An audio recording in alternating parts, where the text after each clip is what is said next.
నమస్తే. ఇన్నాళ్ళు నన్ను సపోర్ట్ చేస్తూ, ఎంకరేజ్ చేస్తూ మీ ప్రేమని నాకు అందిస్తున్న ప్రతి ఒక్కరికి కృతజ్ఞతలు. అలాగే ఈ వీడియో కూడా ఖచ్చితంగా మీకు ఉపయోగపడుతుంది. లైక్, షేర్ అండ్ సబ్స్క్రైబ్ చేసి మీ సపోర్ట్‌ని నాకు అందించండి. అలాగే ఈ వీడియో పట్ల మీకున్న అభిప్రాయాన్ని కామెంట్ సెక్షన్‌లో కామెంట్ చేసి తెలియజేయండి. ఇప్పుడు వీడియోని చూద్దాం. జీవితంలో రకరకాల సమస్యలతో బాధపడుతున్నారా? ముఖ్యంగా ఆర్థిక సమస్యలతో సతమతమవుతున్నారా? ఎన్నో పరిహారాలు చేసి అలసిపోయారా? మంచి మార్గం దొరకాలని కోరుకుంటున్నారా? అయితే రండి, విశ్వాన్ని ఎలా అడగాలో తెలుసుకుందాం. లా ఆఫ్ అట్రాక్షన్ క్లాసెస్ మీకోసం మన ఛానల్లో. వివరాల కొరకు సంప్రదించండి. నమస్తే, వెల్కమ్ టు అవర్ ఛానల్. నేను పద్మిని. ప్రస్తుతంతో పాటు ప్రముఖ ఆధ్యాత్మికవేత్త, అస్ట్రాలజర్, అలాగే లైఫ్ కోచ్ శ్రీమతి డాక్టర్ సుధా గారు మనతో పాటు ఉన్నారు. మాట్లాడదాం. సుధా గారు నమస్తే అండి. నమస్కారం పద్మిని. బాగున్నారా సుధా గారు? ఫైన్. మీరందరూ ఎలా ఉన్నారు? మేము అందరం బాగున్నాం. గుడ్. సెప్టెంబర్ మాసం వచ్చేస్తుంది. మీరు బోర్డు మీద రాసినట్టుగానే ఎస్, సెప్టెంబర్ భాద్రపద మాసం కూడా సెప్టెంబర్ ఇంచుమించు 4వ తారీఖు మొదలవుతుంది. ఎలా ఉండబోతోంది సెప్టెంబర్ మాసం ద్వాదశ రాశుల వాళ్ళకి? అందరూ వేచి ఉంటారు కదా దాని గురించి. యాక్చువల్ గా ఫస్ట్ ఎప్పటికైనా మన రాశి ఫలితాలు మాట్లాడుకున్నాం అంటే మనం గోచారం మాట్లాడుకోవాలి. సో ఇక్కడ ఏమేమి ప్లానెట్స్ అంటే గ్రహాలు ఉన్నాయో చూద్దాం. ఏ ఇంట్లో ఉన్నాయి, ఏమేమి రాశిలో ఉన్నాయో చూద్దాము. సో ఫస్ట్ మనం ఎప్పుడు మాట్లాడుకునేది ఏంటి, మనం గురువు గురించి మాట్లాడుకుంటాం. గురువు ఏమో మనకేమో వృషభంలో ఉన్నారు. అలాగే మనకి మార్స్ అంటే ఏంటి, మేషానికి అధిపతి, ఆయనేమో ఇక్కడికి బుధుడి ఇంట్లోకి వస్తున్నాడు అనమాట. అంటే మనకి మిథునంలో. అలాగే బుధుడు దిగుతున్నారు ఎక్కడికి, మనకి సింహానికి. ఆల్రెడీ రిట్రోగ్రేడ్ అయ్యి దిగడం అంటే సెప్టెంబర్ 4th కి 5th కి అలా దిగుతున్నారు అనమాట.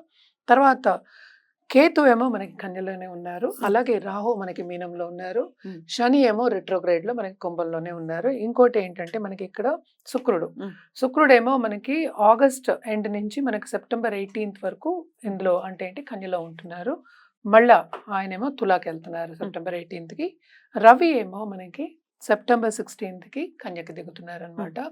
అలాగే బుధుడు నేను ఇందాక మాట్లాడినట్టు కిందకు వస్తున్నారు, సింహానికి వస్తున్నారు. సో ఇవి గ్రహచారాలు. మనం ఎప్పుడు అనుకున్నట్టే కొన్ని రాసులకి చాలా బాగుంటాయి, కొన్ని రాసుల వారికి మిశ్రమంగా ఉంటాయి. జనరల్ గా మనం చూసామంటే అన్ని మిశ్రమ ఫలితాలే మనం చెప్తూ ఉంటాం. ఎందుకంటే మనకి షార్ట్ టర్మ్ పీరియడ్ ఇది, అంటే 30 రోజులకి మాట్లాడుకుంటున్నాము. సో ఈ గ్రహచారం పట్టే మనం అన్ని రాసుల వారికి మాట్లాడుకోవాలి. సో అందరికి మిశ్రమ ఫలితాలు. కొన్ని రాశులకి చాలా బాగుంటాయి, ఎస్పెషల్లీ వృశ్చిక రాశికి, మేష రాశికి చాలా బాగుంటుంది. ఎందుకు బాగుంటుంది అనేది కూడా ఒకసారి మనం వివరంగా తెలుసుకుందాం. అలాగే సో మంత్లీ కాబట్టి 30 రోజులకి సంబంధించి కాబట్టి కుజ, బుధ, రవి, శుక్రుల్ని బేస్ చేసుకుని మీరు ఇప్పుడు చెప్పేటటువంటి ఫలితాలు మొత్తం అన్ని చూసుకుంటాం. ఎందుకంటే అరే కేతు, రాహు కూడా చూసుకోవాలి కదా, మేజర్ గ్రహాలు.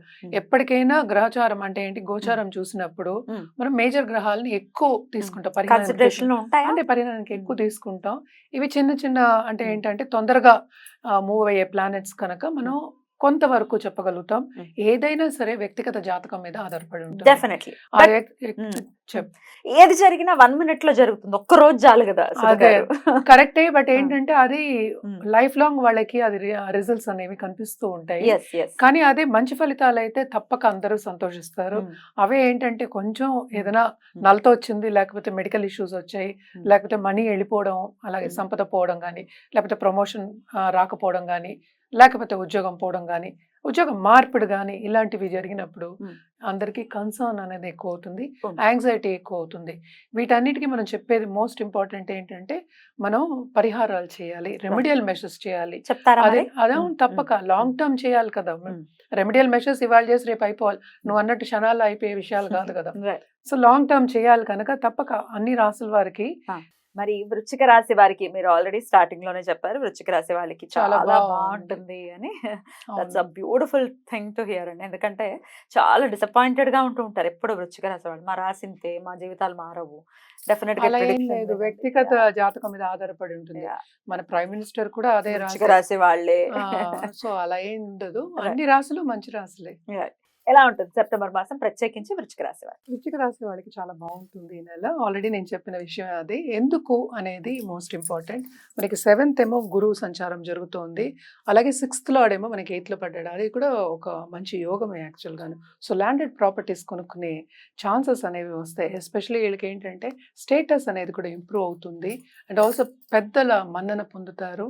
అలాగే మనం చూసాము అంటే మన బాసెస్ కానీ సూపర్ బాసెస్ కానీ తప్పక ఏంటంటే వీళ్ళని రికమెండ్ చేయడం కానీ, అలాగే ప్రమోషన్ వచ్చే ఛాన్సెస్ కానీ, సూచనలు నేను చెప్పేది ఇంక్రిమెంట్ వచ్చే సూచనలు కూడా బాగా కనిపిస్తున్నాయి అన్నమాట. మనం మాట్లాడుకునేది ఈ నెల వరకే కనుక మనకి శుక్రుడు కూడా second half of this month అంటే ఓన్ హౌస్కి 12th హౌస్కి వస్తున్నారు. తప్పక ఇప్పటి వరకు ఖర్చులు అనేవి ఉండుంటాయి.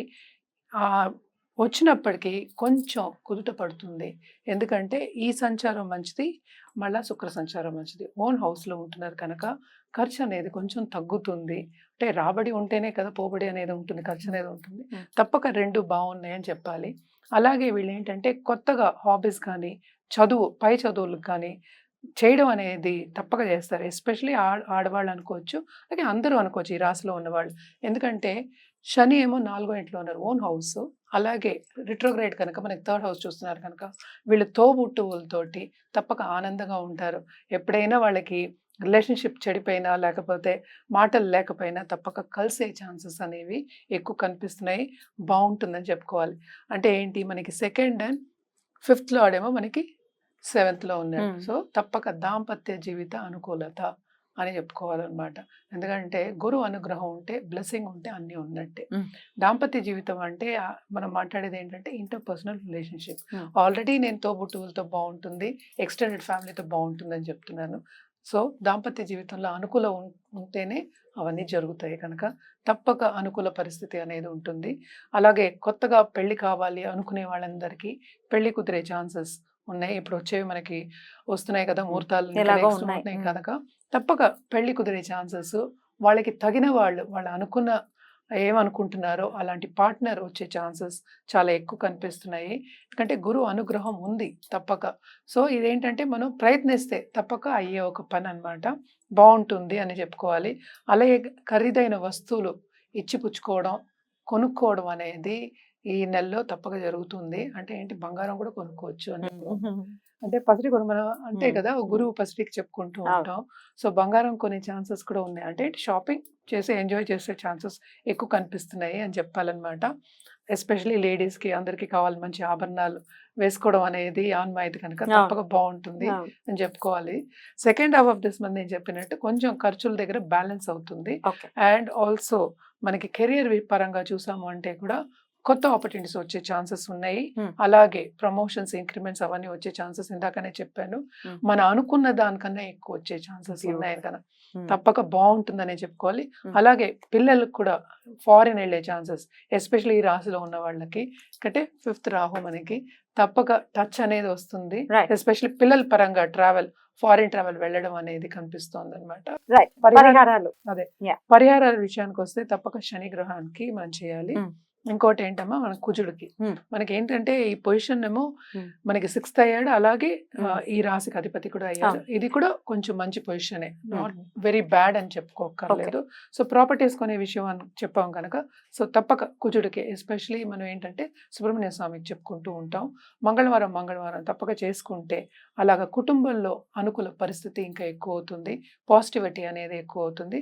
అలాగే శనివారం మనం శని గ్రహానికి అంటే ఏంటి శని చాలీస చదువుకోవడం కానీ, నవగ్రహ ప్రదక్షిణ చేయడం కానీ వెరీ బ్యూటిఫుల్ అండి. చాలా అద్భుతంగా వివరించారు. కృతజ్ఞతలు. ఇక నెక్స్ట్ ఎపిసోడ్ లో ధనుసు రాశి గురించి తెలుసుకుందాం. థ్యాంక్ యూ అండి.